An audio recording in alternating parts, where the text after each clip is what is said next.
already thinking, I want to see Huni's Gangplank again. Huni's Gangplank is one of the most feared picks, right up there with his Rumble. And it actually, you can effectively play it into Gwen, pretty easily. Early on, you can fight for the wave. And if the Gwen challenges you, yeah, it can come down to skill. It can be close, but generally most of the Gwens have started to cede early wave control to the Gangplank side of it. And I think it also would play into, TSM and some of the bottom side stuff now, some of the newfound focus into Lost. Yeah, well, exactly. I mean, they describe Kalista, so you want to be playing towards that lane. I think you have the good 1v1 matchup. You have the ability to focus that. Thresh was left up, and that was a concern. It's a great pairing with the Kalista. And it's also a great pairing with the Aphelios, so I wouldn't have minded if TSM grabbed that as their second pick, but now with that off the table, they're going to have to look elsewhere for their engage. Yep, I like the fact that Cloud9 wants to draft the Thresh with the Aphelios, provide a little bit of cover for some of those weaknesses, give him some mobility, give him some peel, and then TSM's last pick before the second half of the ban start to roll through will be Nautilus. So Kalista Nautilus versus Aphelios Thresh in the bottom lane, and then Gwen, of course, can be flexed, but is almost always a top laner. Yeah. Viego, a lot more flexibility here for TSM. Yeah, I kind of want to see PoE get it again. He was looking good with the power of the Shadow Isles. I'd say pretty high priority on having that mid, and so maybe we see some more bans from Cloud9 towards that top lane, towards the Huni pick we're looking at, like a Jace, like a Gangplank, try and whittle down on that champ pool. TSM with a set ban of their own, though, because of the flexibility shown here from Cloud9. And let's see how Cloud9 want to respond to that one. They know they don't got to worry about anything in the bottom lane. But again, yeah, that question that you asked, do you focus on the Huni champ pool? Do you focus on the PowerOfEvil champ pool? It will be those options, those counter picks into the Gwen to try to set up success here for Fudge.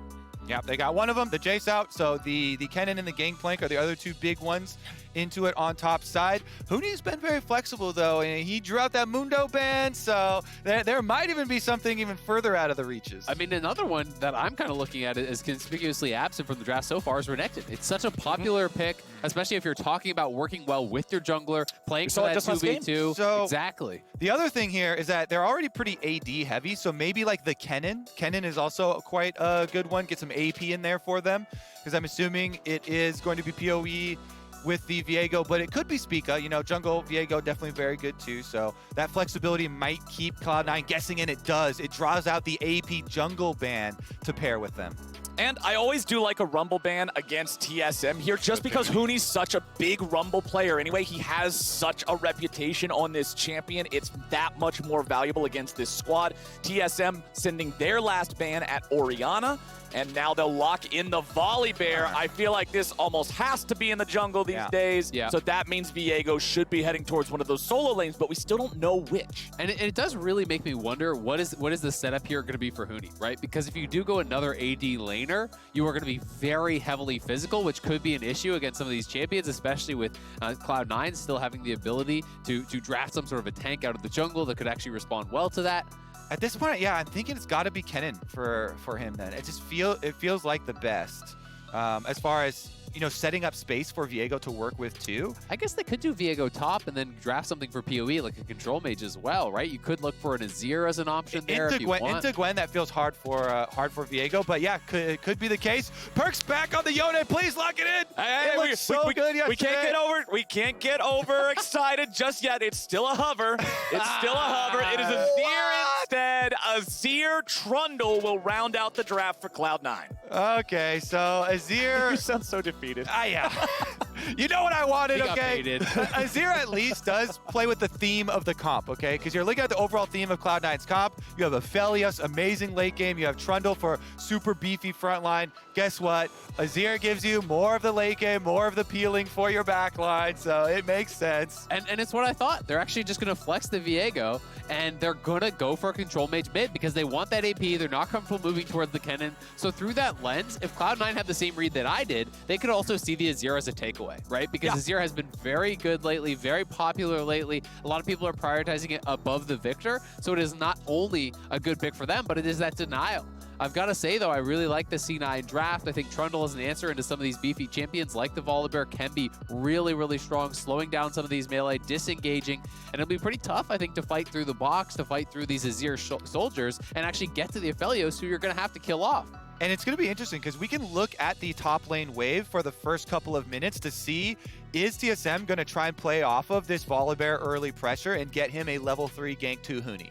That is the biggest question mark for this game for TSM, because there are options later for the Kalista Nautilus lane down on the bottom side of the map, but a first strike on top side, I think would be greatly beneficial to this team, especially if the Gwen opts for the Ignite. Okay, well that's something that we're going to keep an eye on then in the early stages of this game. Can they get that going? Can they enable Huni to succeed in this 1v1? We know that Huni is a player that when he is enabled, when he is having those high highs, he can play incredibly well. And on a champion like Viego, the sky's the limit.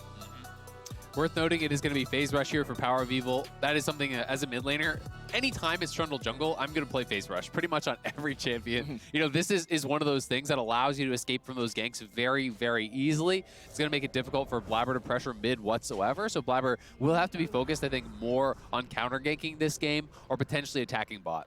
And just doing a little bit of housekeeping, keeping track of everything else here. We do have Comet there for Perkz up against another control mage, gives you its more powerful laning capabilities early on here. And another big difference is those support summoner spells, SwordArt with the Ignite, but Vulcan with the Exhaust for whenever Huni tries to jump into the fights or whenever Lost is about to try to go for a big rend and you're almost out of range. So a bit more of a defensive option there for the C9 support. Yeah, it's just so easy to utilize into the TSM comp because you've got a melee carry over there that is fairly hard commit, plus the low range AD carry of the Kalista. Okay, nobody's doing anything cheeky here at level 1. Spreading out, defending those entrances. We do have a bit of a pseudo group up here from TSM. They have a sweeper on SwordArt, so I think it's going to be greatly beneficial to them if they go for the delayed invade on bottom side. Okay, there comes your face check. Goodbye, Vulcan, and first blood goes over to Lost. Nice setup there from TSM. They just played that defensive line, and Vulcan had no idea they're there. They're going to actually invade off of this and take away the red buff, so that is a big deal here. Awesome, awesome start for the side of TSM. They get their jungler starting at the enemy red buff. Remember our Pro View matchup, you just saw it on your screen there. The junglers are featured. Blaber versus Spica, Trundle versus Volibear, and Spica's loving the start of this game. And guess what? First blood going over to the Kalista Nautilus lane. This is going to be so big for TSM. They're also splitting the map, so Lost and SwordArt just get to go all in. They know they have cut the map here with the jungle invade. Yeah, you get the kill, but you also get full autonomy on the bottom half of the map. And that's what they want to play towards. Stack the dragons, utilize this Kalista. The Kalista's also going longsword 3-pot, and this setup in particular, when you're starting the game with this, allows you to trade very aggressively, use these potions as a resource to tax your enemy's health, try to chip them down. With Spica on this side of the map, and they have them zoned off the experience, I think it is potentially a Some base high taxes. Yeah, Vulcan just face checks the brush here with Spica clearing out the Krug camp. He's ready and waiting. He has the base. Yeah. This is brutal. He's going to lose these minions. Cloud9 is in no condition to be able to try to stand and contest this. TSM have awesome control over this bottom half of the map. And look where Blaber is, rather. You know, he can't do anything. You can see Blaber up here on the top side. There's no counter dive on top lane. There's nothing really being taken away, so it's 3 camp clear for Spica, and you're losing everything here. 0 CS! It's TSM. Oh. TSM 1. TSM 1 bottom lane, hard as heck. Watch your language there, Kobe. It's still a video game that sometimes children play. Anyway, TSM are just crushing this bottom. 2 plates at 3 minutes? Yikes. Holy And he has moly. first blood, by the way, so you know, you go back to base as Zven, and you get the really impressive buy, the big power spike of 2 health potions. And then you go back as... Oh, he's going to be Kalista. drinking a lot. He's going to be drinking heavy. Oh, they're actually going for the long con. They're going to try to make the read that Aphelios will try to push this out. And if you try to hard shove this, they could just go for the engage. They're calling down Spica. Nice bit of game sense there from Vulcan to check the brush with a lantern, but it might not be enough. Here comes Spica with the dive, and Vulcan is dead again. What TSM is doing to this bottom lane is illegal in at least a few states, my friends. It's gotta be. And I love to see this type of jungling. You get hold of an area of power on the map, and you don't let go. This bear has sunk his teeth into the bottom side, just head first dive straight under the turret. Really good E placement, so on arrival, Spica just flashes right into it. You get the damage, plus you get your shield, stun, boom. Well executed. You know when a bear eats you, it don't even kill you first, it just starts eating. And that's what Spica is doing this game, my friends. He is feasting on Cloud9. TSM making it happen with plays like these. Yeah, we can watch this one more time. So they're faking the reset, and Cloud9 knows the TSM bot lane would have a lot of gold, so a reset here for a Vamp Scepter or whatever, Noon Quiver would make a lot of sense, so they go for the push, and they've already made this read. They're calling Spica down, and Cloud9 is actually playing it very defensively to their credit, but no escaping it. Yeah, I mean, on replay, they have both flashes. I don't know if that's spectator bug, but I believe it is. Right in there, Spica's able to get his flash super high value. Well, it's still displaying the flashes here, so maybe it was not a bug. Either way, TSM 1,500 gold ahead. 1,500, no, 1,500 gold ahead of their opponents early on. All of it is focused around this bottom lane. Yeah. Things are going phenomenally here. Blaber has now rotated down, seeing if maybe they can punish the aggro, see if TSM wants to keep going in here and bait them into a bad situation. But look at Spica, he's pathing down. And if they get this 3v3 and Cloud9 dies here, this is going to be GG. SwordArt has his flash. He flashes away to stay alive, but the flay is going to bring him right back. Spica's joined the fight, and SwordArt is still alive. Spica going for a little bit of damage now, but with the focus on Blaber, that's not the target they need. Spica has no flash, and Fudge is ready for a little bit of snip. C9 is on the board. While the party is bottom lane, you still have to keep your eyes on top side for those teleports. Huni just uses teleport, and the big difference comes in from Fudge. Fudge factor paying off on the bottom side for Cloud9,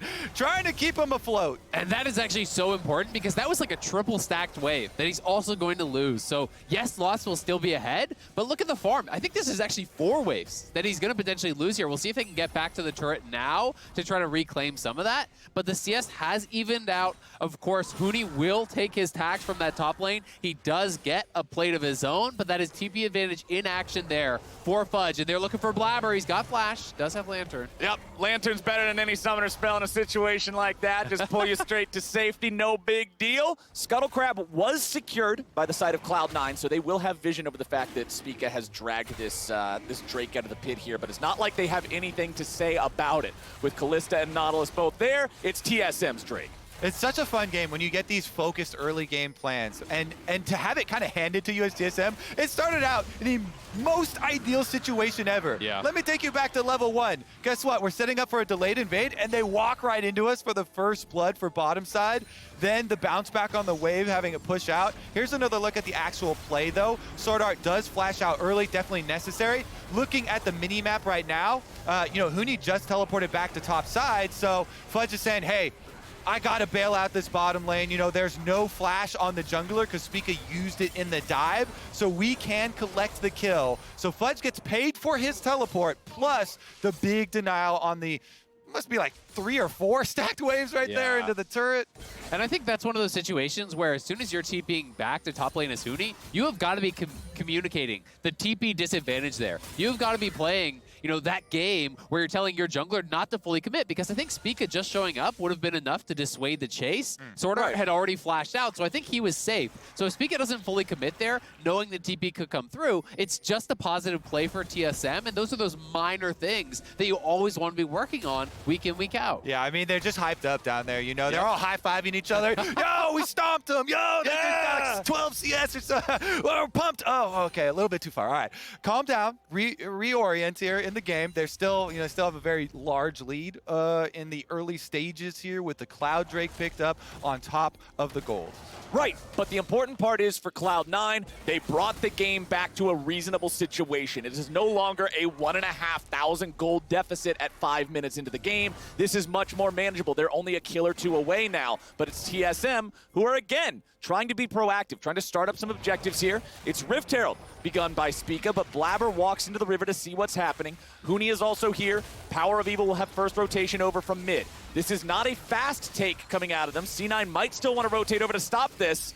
They do have both solo laners heading in now. Blaber wants to try to steal it away, but the steal is not going to come through. It appears that TSM is just a little bit too clean there on the Rift. Yeah, it was just a very, very slight miscalculation on the early Smite there. Smite does 900 after converted, and it was at 9-something. Or so. Yeah, 75 he or missed it by 45. less than 100 And HP. so Spica calmly just able to pick it up right after that. Blaber was trying to sneak in, smite it as it's It's burning, Huni who got it though. burning down a little bit, and they're able to just finish off Rift Trailed. So definitely happy to hand it over to the Viego to get that one snowballing for topside, because Huni can theoretically now get full gold for it. Right, that's the one thing to consider here that is the anomaly compared to a normal Rift Herald play where they give it to the jungler so that they can have complete choice over where to drop it. It will most likely just be in that top lane tier 1. And the reasoning for that is that Viego, carry champion here, Volibear, a lot of it is about early game utility, getting your ganks off and more frontline, so the gold more focused onto one of the carry roles, definitely beneficial. And here it is, yeah, 974, 65, the last little number there. So, yep.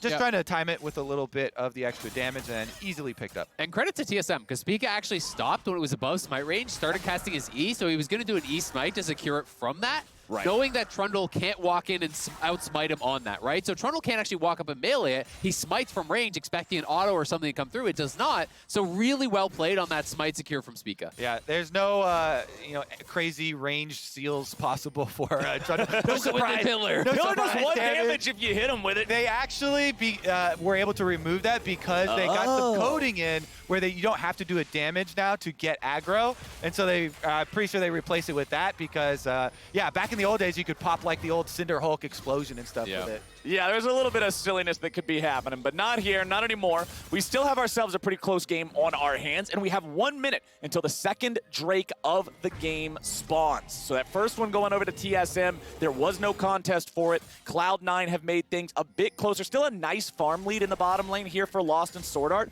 which is honestly what you need to see if you have Kalista going into an Aphelios, right? If you're looking at a late game situation, Aphelios will have much more carry power. Absolutely, but they've kept that advantage, and more importantly, they've gotten the dragon control so far. If TSM can pick up the second dragon on spawn here, 2 dragons at 12 minutes, you're threatening that 22, 24-minute soul, and that is really, really powerful. Yeah, it's a bit of a race because TSM, they have so much influence with bottom's triangle, basically, Kalista, Nautilus, and Volibear. This is actually seen by the wards, and it gives Cloud9 enough time to vacate the area, but the damage is still going to be done. It's another minion wave being zoned off here as Zven and Vulcan have to go super far back to their secondary turret, and it's all prepping for Dragon number 2, which TSM should have a pretty easy time to continue stacking. And it's not like they've got a hard cutoff either, because they gave themselves outs in Champion Select with the Viktor pick. So they don't have this every lane has like super poor scaling. They do have options. Whoop, here we go though. PowerOfEvil gets shuffled right back into the waiting arms of the Cloud9 jungler, and Perkz cashes in, making the play. That was actually really well played. Sweep him back in, wait till after he flashes, then pillar him. There is no getting out of that. You just can't escape. Yeah, that mid lane's just speaking of that one. It gets killed off real quickly. No flash on Viktor either. Is going to be super vulnerable. And the timing. Cloud9 really intelligent timing on this gank. Okay, well, never mind. We got a fight breaking out already. TSM looking to grab this first kill into Vulcan for free. He did not want to be there, my friends. Cloud9 lose their support, and they lose the dragon. I've got to say, I'm surprised that Fudge TP'd back to top. I think that is a response to Viego having the Herald in his inventory. But if your team is looking to actually set up for a challenge there on the dragon, why are you TPing your Gwen back to top, who doesn't even have an ability to interrupt Viego's teleport? So it seemed a little bit miscommunicated there between Fudge and the rest of the team. It definitely is split because 2 things popped up at once, so you can kind of see your way into it in the constant game. They're like, oh, this mid gank actually went so successfully that it opens up another possibility that we're thinking of, trying to set up for, contesting Dragon, because we just killed PoE. There's some seconds still left on his teleport, but with the Rift Herald, there's just so much pressure with Rift Herald. Nowadays, you can't really leave it unanswered. One of the biggest benefits of a Rift Herald is how your opponents just have to react to it, because the damage you can do now with there being more gold in secondary towers too is really, really kind of endless. Yeah. Scary, scary stuff if you don't show proper respect there. But we only have 10 seconds left on turret plates before those fall. both side lane tier 1 turrets on the Cloud9 side are very, very low. Could be easily knocked down with just a little bit of focus there from TSM. Mid lane's in a lot better shape. PowerOfEvil continuing to defend that one, using the gravity well to clear out the minion wave. But he's got to be so respectful. As you already pointed out, Azael, without the flash, Viktor is incredibly vulnerable here for the next 2.5 minutes. It'll be so easy for Cloud9 to make a return play there. And that money funded Perkz Leandry's here. It got 200 gold cheaper, so he's got a very nice power spike on the Azir, got a bounty for himself, been farming quite nicely. Cloud9, they have been biding their time, okay? Bottom lane was on fire early on, but not panicking. Yeah, I mean, the gold is almost back to dead even, right? And Cloud9 does, we can't forget, have better scaling here. The Azir, the Gwen, the Aphelios, all incredibly powerful late game champions. Trundle's utility against someone like a Volibear, just turn him into paper in that 5v5.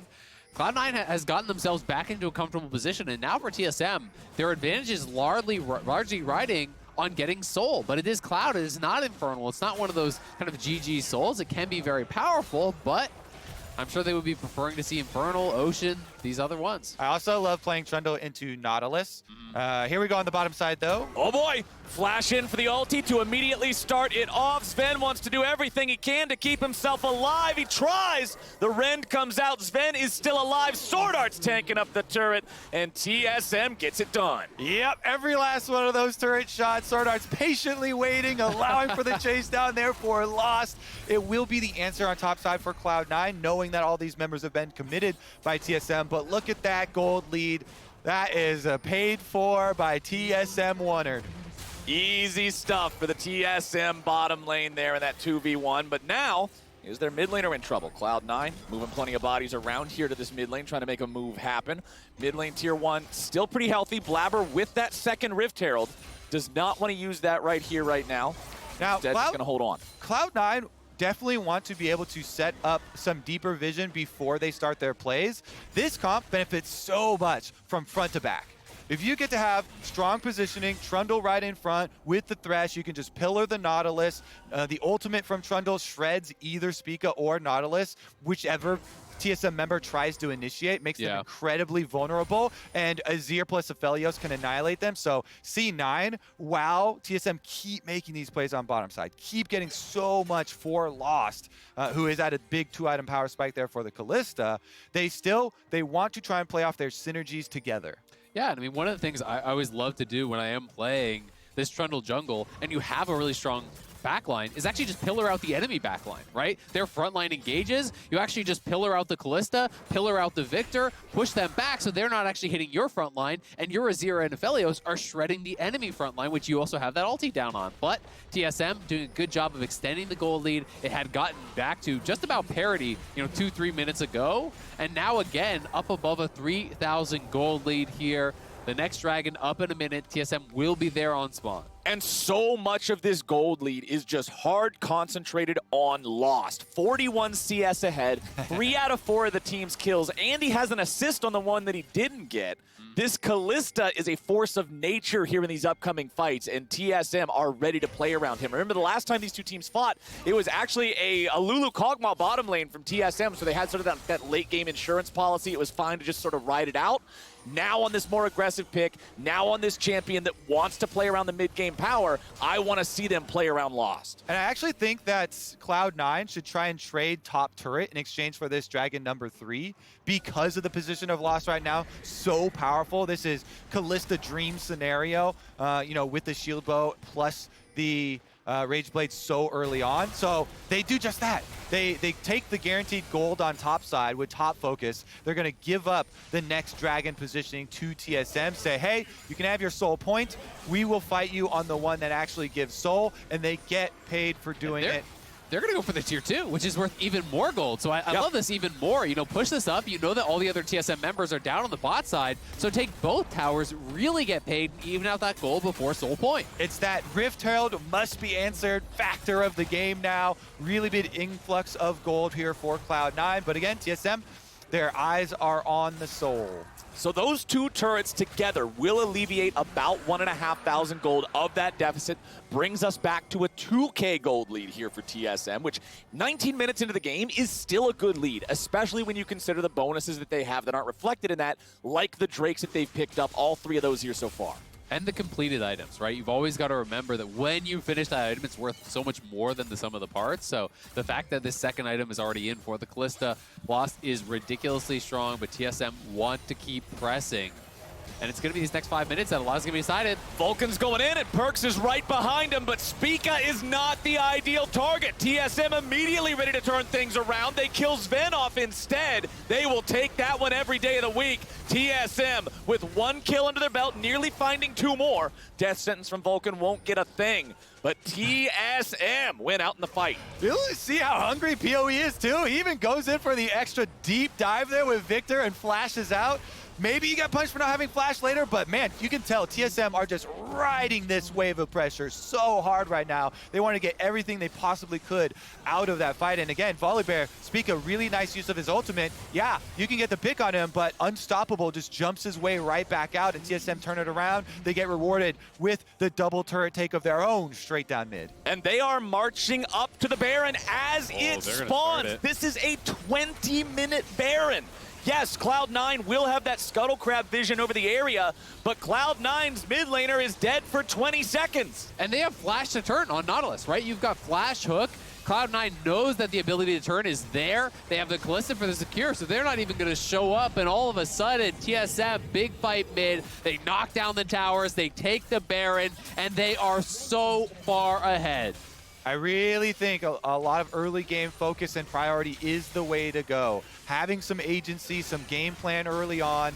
TSM just got paid so well for it. You know, the delayed invades set up for bottom side, Spica splitting the map, constant harassment down there, and they're able to get so much out of these plays. Here's the Volibear ult over. And I think the biggest problem is that Cloud9 doesn't really have much damage there to actually follow up. You land the hook, you sweep in the Volibear, but Aphelios is not there yet. Volley's not there yet. Gwen is not there yet. So you're not going to be able to burst him down. You've committed these ultis onto him. All of TSM has actually reinforced and is hitting your front line that's trying to flood in, and TSM comes out on top. TSM have an incredible lead now in this game, and they can make it that much stronger here with this Baron for the next 2 minutes. They still have those tier 2 turrets standing, honestly, only in top lane. They've taken 5 turrets already for themselves this game. So that means a lot of this Baron will be spent getting those waves shoved up, knocking on the door to those inhibitor turrets. And it's up to Cloud9 to use this scaling comp, use this Aphelios, this Azir, and hold the line. Yeah, they're trying to hold that door, make sure it does not fall over before their carries have a chance to scale, but TSM, they're barging right through. TSM's ready to go. Fudge is not here yet. Cloud9 now looking for the chance to go. SwordArt's going to be taken low. Spica as well. TSM is very far forward. Blaber's going to die first. Huni now looking to reset here in the back. Cloud9 making a 1-for-1 so far. Tier 3 turret still holding on, but Lost is ready and free firing. Turret falls. Inhibitor will be your next target. Cloud9 still ready to defend in the 4v4. Vulcan low HP. If he lands a death sentence and goes in, he's done. But TSM back it away. I just want to say, heads up play there from Spica, because the pick for Cloud9 and the setup with the ultimate from Zven was very good under tower. And Spica's like, you know what? Yeah, I'm going to die, but I'm ulting in to turn this tower off to allow the rest of the team to fight our way out. Absolutely agree. I mean, that is a really big play because Zven, as you say, he had that multi-man route with the grab of them all, and I think that's the best you can really hope for in that kind of situation, to preempt the dive, to be the ones who go first, to get that tower for that 6v5. Spica trades his life, but he keeps it even in what was a great play from Zven. And now Cloud9 continue to hold on. 30 more seconds on that Baron. So let me ask you guys, we've talked about the power of the scaling for Cloud9. We've talked about how the late game looks for these champions. Azir is currently on 2 items. Aphelios is on 1.5. What do we need to see the 3-item power spike from both? Let me draw your attention towards the Kalista with 3 items versus the 1 of Aphelios. Exactly. Okay. And ask you how you feel now, because that fair point. That 3rd item is a Hurricane, which is such a big bonus. It's multiplicative. You're able to get so much AoE damage out as Kalista. throwing spears into both parties of the front line. It just feels like this is the way of the new game, where since there's more gold just on the map now, with 250 gold in every secondary turret, it does further incentivize trying to get that lead early so you can continue snowballing, continue pushing ahead, getting those objectives. And guess what?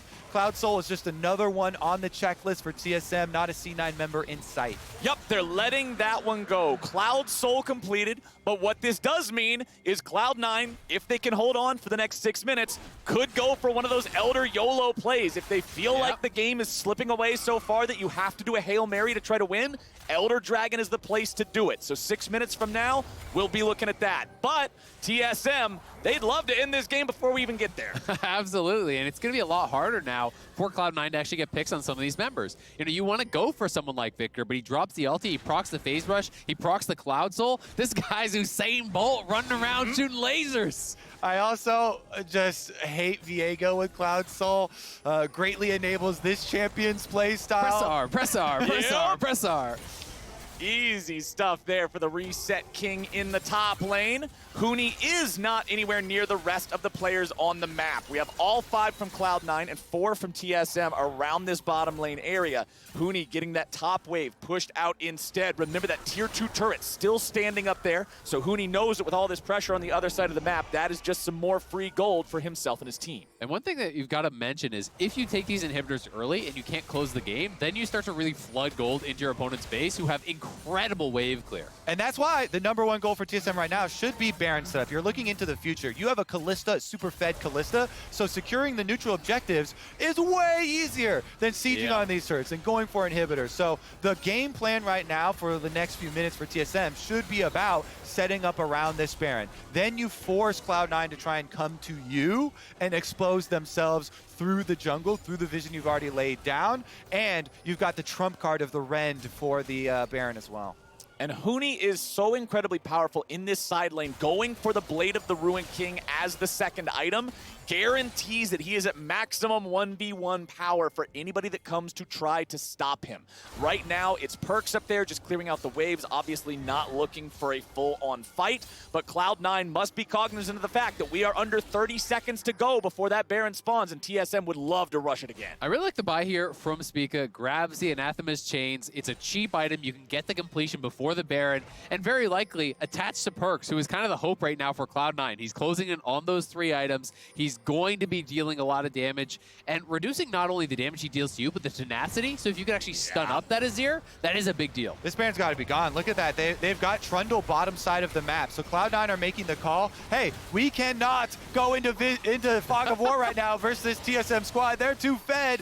We can hope to try and fight them at our towers. What can we do? Nothing. Where can we go? Bot lane. Well, maybe we can get a secondary turret. But again, it's the same idea of we can't win that fight on the neutral objective. We saw this exact thing earlier from Cloud9, and it was intelligent then not to fight over the dragon, which was lower rewards, but try and get those top towers and try and get some money back for themselves. They are just placing their all-in bets on defense at their inhibitor turrets. Only problem for them, there's no inhibitor turret on bottom side. That one's open. And I think the only thing they're actually going to go to defend, to contest, will be their Nexus or Elder, right? Because a lot of people do feel you give Elder, you give the game. So I think we are going to see them make their stand in 2.5 minutes if TSM does not force their hand before. Especially because TSM have so many tools in their champion kits here. Volibear can turn off the turrets. If you have Elder, you're like, we're coming for the dive. We've got the extra power for the team fight. Just turn off the turret, and those few seconds can be swarm right inside. And the timing of things is going to make this these upcoming minutes very stressful for Cloud9. You've got 2 minutes of having to defend and endure against the second TSM Baron push, and then right after that's done, there's about 12 or 13 seconds separating them, Elder Dragon will spawn. TSM has the ability to control the map, push out all the waves, use the Baron, and then set themselves up to have prio over the Elder. Cloud9 must navigate this very, very wisely. And I think that's a good point, because when you're corralled into your base, you have no ability to get vision, right? You have no ability to actually be ready for that Elder Dragon, because you're getting pressured in, you're just focused on wave clear, and then all of a sudden, as you say, there's this 15-second gap where TSM is going to have full vision of the map. They're going to be ready for that Elder on spawn, very likely. And you don't know, are they waiting in a brush? Are they rushing down the Elder? Do we face check immediately? What do we do? It's such a hard situation to be in, but it is reality here for Cloud9. They're grouping up here in the top lane underneath the tier 3, looking to defend the base. Remember that the tier 3 turrets are still intact and very high HP in both top lane and mid. Inhibitor is exposed in bottom lane, but TSM don't want to overcommit for that. Cloud9's defense going well for now, and only 1 minute left on the Baron. Yeah, I think the only way they could have got anything done there is if they actually were able to stall and sync their mid plus top lane wave. But already I killed out that extra minion wave, so since you can't sync it for the timing, it makes the rotation easy for Cloud9. And since bottom lane was lagging so far behind, they didn't have another point of pressure to work with. So TSM make the call. We're not going to overextend during this Baron play. Yes, it's going to run out in the next 30 seconds, and we won't actually get inside the base with this. But Elder Dragon is also coming up in 35 seconds, and we don't want to make a blunder right before that comes up, because that's a slingshot. Exactly. Yeah, they've got to spend all their gold before this. They know the game could be decided here. Perkz does get his third item. He has the Nashers, but unfortunately for Zven, he's not going to get to the IE. He just has pieces here.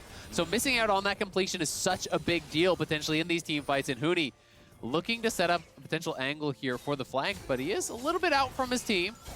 Cloud9 is trying to use Perkz as bait. They want to have TSM overcommit for this. A little bit too good. Perkz already losing 2/3 of his HP as Huni jumps in with a stun and a stab with the enemy mid laner under half health. He has to go back to base, heal up, use the teleport to join in on the fight. But the TP's coming in now. Cloud9 is ready to go. Fudge has already joined the fight. Perkz is going to be coming in next. Fudge taking a little bit of damage. Perkz looking to disengage, but now he's going to have to re-engage right back towards TSM. Fudge staying alive here with a W. Perkz still separated from everybody else, and TSM is going to be chased away. It cost both of Cloud9's teleports, and TSM are coming back in now. Fudge with a nice stasis, keeping himself out of harm's way. SwordArt drops down the ulti, and it's chasing after the Cloud9 top laner. He does not have a lot of tools left, but they're going in on Huni. Spica jumps right back into the fight, and now a stasis of his own will keep him alive. You've got Trundle in the front line, and Blaber has to flash out, looking to survive himself. Another stasis comes through, but snip, snip. First kill of the fight goes over to Cloud9. Another death sentence, not going to find the mark. It's been so close so many times for both sides, but TSM is going over to Elder. Cloud9 versus TSM always delivers, and there's another fight ready, Flowers. This Elder Dragon is under attack, and Cloud9 don't want to let it go. Cloud9 have the numbers advantage, but health bars are injured so severely. Elder Dragon's going to be taken down by TSM, and they're looking for more now. They'll chase after Vulcan and get the first execution. Zven is left alone and has to flash over the wall to stay alive. Huni goes forward. Huni goes in. Zven goes home. TSM goes big. Cloud9 got the first kill, but TSM get the objective. And guess what? Elder Dragon buff means you get a key to unlock the base. Man, PowerOfEvil in that fight, 1v4, zoning them off the Elder. Gravity field on one side, lasers on the other. Cloud9 does have 3 members alive, so the game may not end just yet, but TSM is pressing here, and SwordArt's out on the map trying to make his way back to the team. SwordArt will not be able to join them immediately. TSM, 4 versus 4 in the enemy base. They've got that Elder. Lost, losing a bit of HP here. PowerOfEvil moving forward, trying to use the Chaos Storm for the last bit of damage onto Perkz, but he will not get it. Cloud9 maintain the defense for now. TSM not going to focus on the Nexus, instead going over to the other lanes. They've got quite a big wave ready to go here in mid, and they want to push it up, but now they'll back away. They don't want to overcommit. Yep, because Baron's up. Another 30 seconds, another neutral objective, another possible swing. Oh, Zven has IE gold, though. Maybe it could swing things a little bit. He's going back.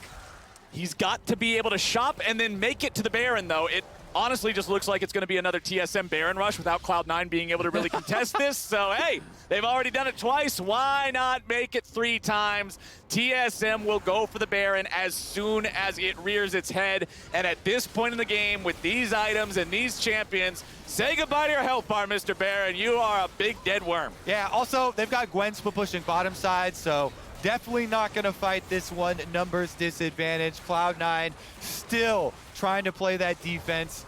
They've got 1 inhibitor down, but a single inhibitor down bottom side is something you can deal with. It's all about this team fight. There are 27 seconds left on the Elder Dragon. So that minion wave is a critical minion wave for C9 to try and take down. You see Zven trying to do everything he can. Yep. Even hooking in the minions right now. Try and kill this wave off and buy some time for Elder Dragon to dissipate. Exactly. Items don't matter right now. Time is the one thing you're trying to buy. Wait for that Elder to go away. 7 seconds left means TSM will be able to hard force this tier 3 turret before that buff fades, but now it is gone. Cloud9 looking for the chance to fight before they lose any more inhibs. SwordArt here on the very front line, but he's going to be pulled to safety back by the Kalista now. Blaber's going to get focused and killed immediately. Fudge staying alive thanks to the W.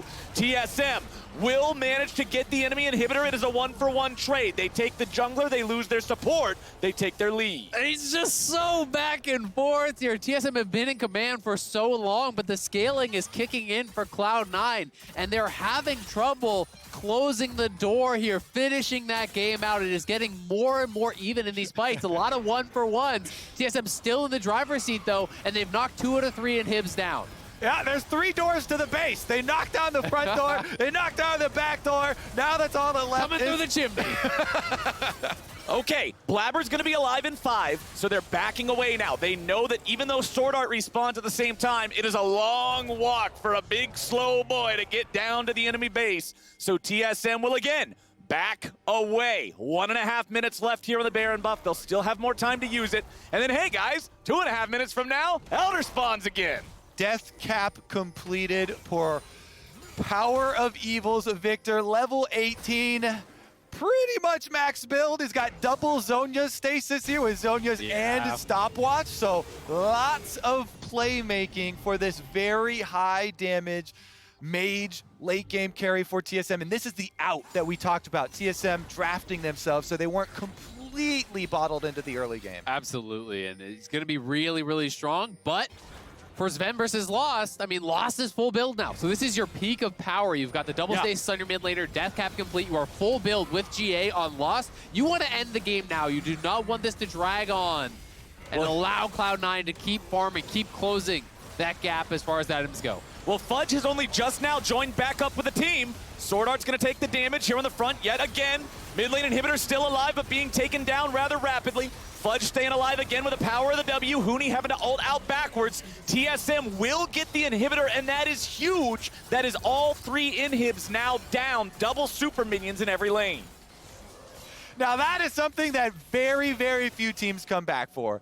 Because the super minions both buff up each other and they're coming down every single lane, it is basically, you know, just trying to clear out the trash over and over and over while TSM get the run of the map, picking up the extra objectives. There's 57 seconds on the next Elder Dragon, but with all the double super minion lanes streaming in, TSM might want to finish it before then. The one saving grace, the bottom lane inhib is respawning. So they're only getting this one wave of double supers, and if they can hold on to that bottom lane inhib, things will slow down a bit. And what's critical is trying to gain yourself some extra time. When you're in Cloud9's situation here, they're trying to just push out as far as they can. You see on the top side of the map, Fudge does a good job pushing an extra double super wave up to the top side to buy themselves another 30 seconds with which to try and have something to say about the lead up to the Elder.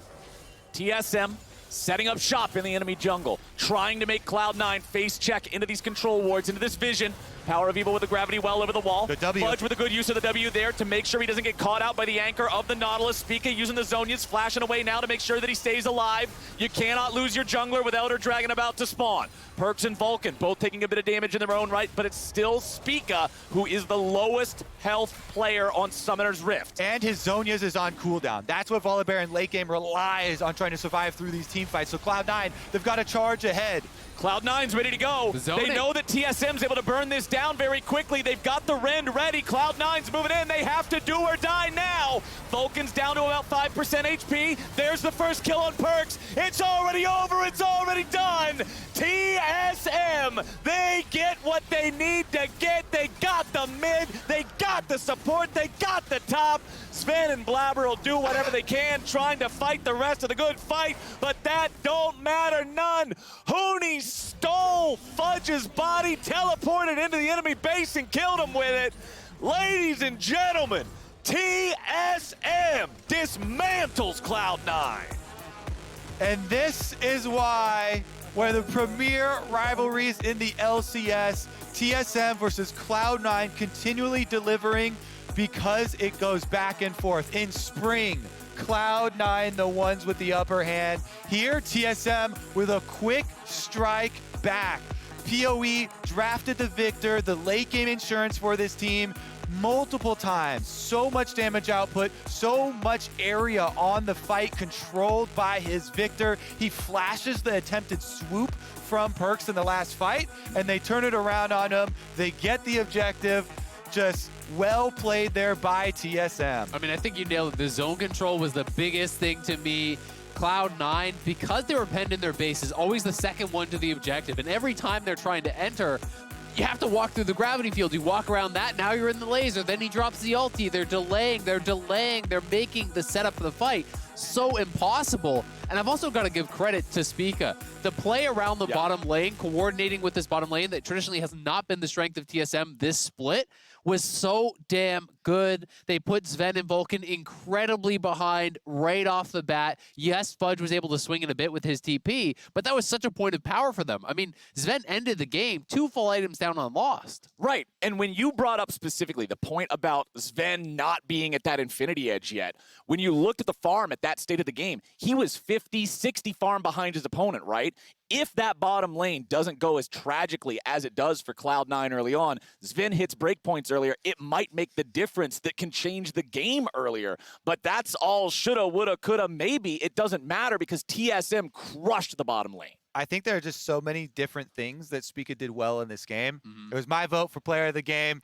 It was between him and the bottom lane. Good brain, mine too. Well done, well done.